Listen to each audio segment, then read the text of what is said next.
High সবাইকে, সবাই কেমন আছো? তো আবারও চলে এসেছি মানে একটা মজাদার ব্লগ নিয়ে।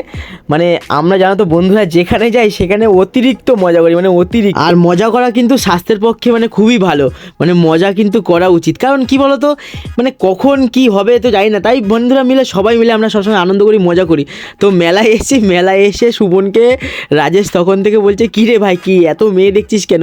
আর পুচো পিছন থেকে এসে বলছে এ ভাই এত মেয়ে দেখিস না, মেয়ে দেখিস না। কিন্তু আমি সত্যি বলছি ভাই, মানে মেলায় গেলে যে এরা কি আলোচনা করার কী সব বলে ভাই, তোমাদের কি বলে বোঝাতে পারবো না। আর তারপরে কিন্তু এখানে একটা দোকানে চলে আসলাম, আর এটা দেখো কি একটা মানে খেলনা, মানে চিপলেই একদম মুখটা চেঞ্জ হয়ে যাচ্ছে।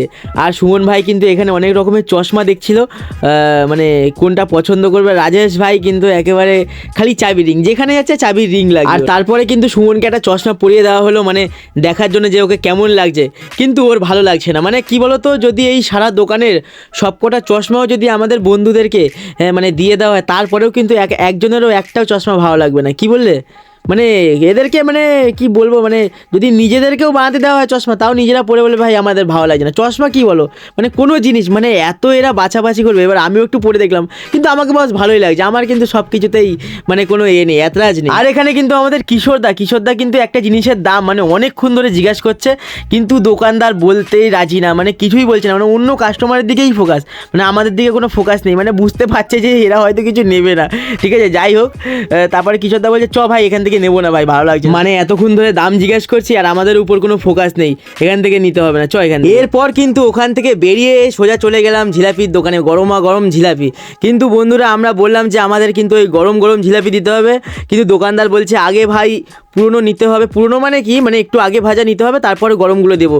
আমরা বললাম না ভাই, তাহলে আমরা নেবো না, আমরা গরম গরমই খাবো, মানে একদম আমাদের ভেজে তুলে দিতে হবে, তবেই আমরা। তারপর কিন্তু চলে এলাম এই দাদাটার দোকানে। এই দাদাটাকে বললাম আমাদের কিন্তু গরম গরম ভেজেই দিতে হবে একদম। তো বললো হ্যাঁ তোমাদের একদম গরম গরম ভেজেই দেবো। তো তাই জন্য একটু ভাজাটাও দেখছিলাম, আর কিভাবে ভাজে এবং কিভাবে মানে এটাকে মানে রসে ডিপ করে সেটা একটু আমরা পরিষ্কার করে দেখছিলাম। আর বলতে না বলতে একদম চলে এলো রসে ভেজানো গরম গরম জিলাপি। সবাই তো খুব মজা করে বন্ধুরা খেলাম, কি বলবো ভাই, খুব ভালো লেগেছে, খুব ভালো লেগেছে। দেখো সত্যি কথা বলতে কিন্তু আমার জিলাপি অতটা ফেভারিট না, কিন্তু এখানকার জিলাপিটা ভাই আমার খুবই ভালো লেগেছে। তো জিলাপিটা শেষ করার পর একদম চলে এসেছিলাম একটা ঘুগনির দোকানে, মানে গরম গরম ঘুগনি খাওয়ার জন্য। তো এই দাদাটার দোকানে গিয়ে সবাই মিলে এক প্লেট করে ঘুগনি নিয়ে নিলাম। তো মানে ঘুগনিটাও খুব ভালো ছিল, মানে মেলার খাবার অনেক জায়গায় খারাপ হয়, কিন্তু সত্যি বলতে এখানে খুব ভালো ছিল। তো ভিডিওটা কিন্তু বন্ধুরা অনেক বড় হয়ে যাচ্ছিলো, লং হয়ে যাচ্ছিলো, আর আমিও নিয়ে নিয়েছি হাতে এক প্লেট ঘুগনি। তো বন্ধুরা ভিডিওটা আর বড় করে লাভ নেই, সবাই ভালো থাকো, সুস্থ থাকো, টেক কেয়ার, টেক লাভ, বাই বাই। আবার আমাদের নেক্সট ব্লগ দেখার জন্য অবশ্যই আমাদের চ্যানেলটাকে সাবস্ক্রাইব করো এবং আমাদের পাশে থাকো। Love you, tata, bye by.